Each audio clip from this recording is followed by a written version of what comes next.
Welcome to the Deep Dive. Today we're taking a granular look at BioCardia, that's ticker BCDA, and their Q3 2025 financial results and business update. Right, and this is a really interesting one. They're a pure-play, clinical-stage cell therapy developer focused entirely on cardiovascular disease. And this earnings call, it happened back on November 12th after the market closed. It really laid out a classic high-stakes puzzle for investors. It did. You had management on one side just intensely focused on clinical momentum and this really dense map of catalysts coming up over the next 2 quarters. But all that optimism, it just runs headlong into the stark reality of zero revenue and a pretty short cash runway. Exactly. So our mission today is to really unpack management's, let's call it, cautiously bullish outlook. They have to convince the market their regulatory path is real. And that they can get that non-dilutive funding to avoid hitting a wall in mid-2026. It's all about execution from here on out. Okay, let's start with the hard numbers then. The Q3 2025 snapshot. So they reported a net loss of $1.48 million. Which translates to a loss of 24 cents per share. And that does look a bit better than the same quarter in 2024. Back then, the loss was $1.74 million or 61 cents a share. So technically, that negative 24 cents per share was a tiny beat, like a 1 cent beat against what the street was expecting. Yeah, but that's really just rounding noise. I mean, the headline that actually matters here is that BioCardia, as a pre-commercial company, had no revenue, zero. And here's the signal the market sent immediately. Despite the smaller loss, despite the technical beat, the stock, it reacted negatively. It did. It dipped right away after hours and then closed down 3.1% by the end of the next day. That just sets the stage perfectly, doesn't it? Yeah. Investors are looking straight past any marginal improvement in the loss. They're completely focused on the bigger questions. The capital runway, the clinical execution risk, all the positive news management tried to share just wasn't enough to fight that financial skepticism. Let's dig into the balance sheet then to understand that skepticism. Okay, so they closed the third quarter with $5.3 million in cash and equivalents. That was as of September 30th. And to get there, they had to do a $6 million financing, which netted them about $5.2 million. Plus, they used their at-the-market program. Right, and here's the crucial part, the guidance. Management expects this cash to provide runway only into the second quarter of 2026. And that, right there, that's the elephant in the room. That Q2 2026 expiration date is what's driving all this anxiety, and it puts so much pressure on these upcoming catalysts. Absolutely. When a company is that close to a cash cliff, the market stops caring about long-term potential. It only cares about the next capital raise. And you can see management is trying to delay that. They're showing some pretty extreme capital conservation. We see that in the operating expenses. Net cash used in operations dropped to $1.7 million in Q3. That's a huge reduction from the $2.6 million in the same period last year. A really significant cut in their burn rate. And if you break it down, the savings are mostly in SG&A, selling, general and administrative costs. Okay. Those dropped to just over $500,000 compared to more than $800,000 year over year. That's from lower professional fees, less stock-based comp. They are running a super lean operation. Well, they have to be lean to stretch that $5.3 million. But that creates a tension, doesn't it? A tension they sort of acknowledged on the call. It does, because R&D spending, which is the lifeblood of a clinical company, is actually ticking up. It's $3.8 million year to date versus $3 million before. And that's driven by ramping up the big pivotal trial, the CardiAMP HF II. Right. They're spending where they have to, which is advancing the pipeline. But the flip side of cutting all that SG&A, that lean team, you can see it in the enrollment guidance for that same trial.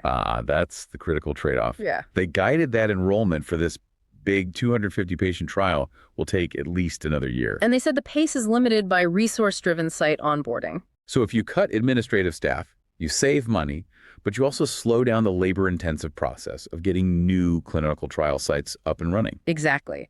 The slow pace is a direct consequence of them trying to conserve capital. They've traded trial speed for a longer financial runway. The pressure is just mounting. Okay, so let's pivot from that operational tension to the clinical side of things, because that's where the CEO said the next 2 quarters would be truly transformative. Yeah, this is where the bull case comes from. They have good data for their lead program, CardiAMP HF, which is BCDA 01 for ischemic heart failure. And their story really hinges on the consistency of that data, right? Totally. Management hammered this point home. 3 previous trials all showed consistent safety and efficacy, especially in a very specific high-risk patient group. This is the subgroup with elevated levels of NT-proBNP. And for listeners who might not know, that's a key biomarker. It's a protein your heart releases when it's under stress. Right. So high levels mean you're looking at high-risk chronic heart failure. The fact that their data looks best in this group is key because that's the exact population they're targeting now. And this consistent data is what underpins their dual regulatory strategy. This is where it gets really interesting. It does. Let's talk about the Japan path first. Okay. In Q3, they had a positive preliminary clinical consultation with Japan's PMDA, their version of the FDA. They're expecting a formal consultation in Q4. And why is Japan so important here for a U.S. company? Because Japan has this unique, much faster regulatory framework for regenerative medicine. It's often seen as, well, more favorable than the FDA's path. Interesting. Plus, there's a huge unmet need there. Yeah. Heart transplants are very rare in Japan for a number of reasons. So if that Q4 meeting goes well, they could potentially get an approval submission greenlit based mostly on the data they already have. Wow, so that could be a way to bypass some of the slow phase 3 enrollment they're seeing in the U.S. A massive potential bypass. And at the same time, in parallel, they're planning a Q4 meeting request with the US FDA on approvability. So they're basically asking both major global regulators, is what we have now good enough to start talking about approval? Exactly. Meanwhile, enrollment for that US confirmatory trial, CardiAMP HF II, is moving forward, just slowly. 4 centers are active, 3 have randomized patients. And a big positive there is that the trial gets CMS reimbursement for both arms, the treatment and the control. That is crucial. It signals that Medicare and Medicaid see potential value here, and it removes a big financial hurdle for hospitals to participate. Okay, so moving beyond just heart failure, they also talked about their platform optionality. A smart move, yeah, to show breadth. Let's look at their chronic myocardial ischemia program, BCDA-02. The data here is actually very compelling. Right, the rolling cohort data showed patients got an average of 80 seconds more on their exercise tolerance test at 6 months. That's a huge clinical improvement. It's huge. And on top of that, an 82% reduction in angina or chest pain. And no treatment emergent may see major adverse cardiac events. So it's a very clean, potent data set for a second big indication. And then there's the allogeneic program, CardiAllo, that's BCDA-03. This is the off-the-shelf therapy. Right. The phase 12 low-dose cohort was completed safely. But the real driver for CardiAllo right now is financial. They are actively working to get crucial non-dilutive funding from the NIH. And they expect a decision on that grant in Q1 of 2026. That's the other immediate life raft, money that doesn't dilute shareholders. If they get that grant, that Q2 2026 cash cliff gets pushed much, much further out. Okay, we also have to touch on their delivery system, the Helix system. Yes, the Helix transendocardial delivery system. It's a major platform enhancer. They just completed a master file update for it. And they're preparing a de novo 510K submission in Q4 of this year for this system itself. And that de novo pathway, that's for novel devices, low to moderate risk, that don't have a direct comparison on the market. It signals they see the Helix system as a key standalone asset. So if they get that approved, it strengthens their own programs, but it also positions Helix as a tool for potential partners, right? 100%. The tech is designed to do 10 injections inside the heart in about 30 minutes with imaging assistance. That speed and precision is a valuable asset on its own. It creates a whole separate, potentially revenue-generating path. So let's zoom out to the wider context. Because despite all this clinical news, the stock has really underperformed. It really has. The broader biotech sector, if you look at the XBI, has had a meaningful recovery, up something like 23–24% over the past year. But BCDA has sharply underperformed that, a one-year return of negative 37%. That disparity just screams financing and execution risk. It does. The market is pricing in the cash cliff, not the clinical catalysts. So when the CEO calls the next 2 quarters truly transformative, does that just sound like typical management hype? Where is the highest risk component in their plan right now? That is the right question. The CEO is focused on the data, which is strong. The market is focused on the cash. The highest risk is that NIH funding decision in Q1 2026. If they fail to get that non-dilutive capital, dilution becomes almost a guarantee right after. So the market's message is clear. This is a classic, high-beta, catalyst-driven microcap. The positive data is secondary until you solve the Q2 2026 cash problem. Absolutely. So the next few quarters are incredibly binary. You've got the PMDA review, the FDA meeting request, the Helix submission, all in Q4. Then boom, Q1 brings that massive NIH funding decision. Success in any one of those could instantly re-rate the stock. And failure means the cash problem gets critically heavy. Right. And that brings us to our speculative segment. Now, the following discussion is purely analytical, and it is absolutely not financial advice. Let me reiterate that. We are just analyzing potential ideas based on the risk factors from the call.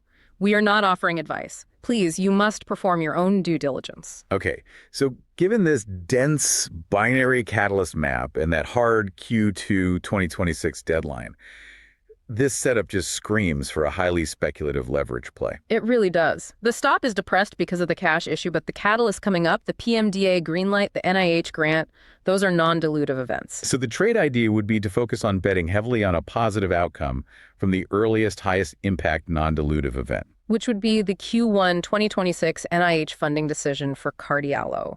The whole idea is that getting that funding removes the immediate need for dilution, it validates their platform, and it triggers an immediate, sharp re-rating of the stock. And you'd structure this as a time-sensitive, probably highly leveraged position, using the other positive data points as sort of supporting factors. The whole play is designed to capture the premium from them solving their near-term cash problem. And the exit strategy here is absolutely crucial. You have to be out of the position well before that Q2 2026 crisis point is even on the horizon. This is a trade on the timing of catalysts, not on long-term commercial success. You're betting they can raise money without selling stock before they're forced to sell stock. Precisely. So what does this all mean for you, the listener?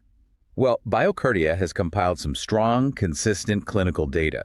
They've built a very strategic dual regulatory path in the US and Japan. But the immediate future is just completely binary. The market's reaction confirms that it demands concrete wins on funding and regulation, specifically positive feedback from the PMDA and FDA, and crucially, winning that NIH grant. That's what it will take to bridge the cash gap. So the final provocative thought for you to consider is this.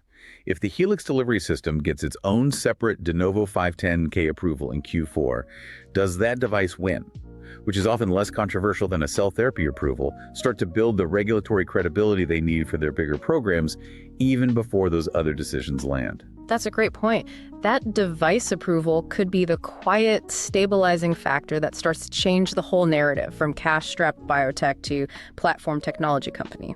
Thank you for joining us for this deep dive into the BioCardia Q3 2025 results. We'll catch you on the next deep dive.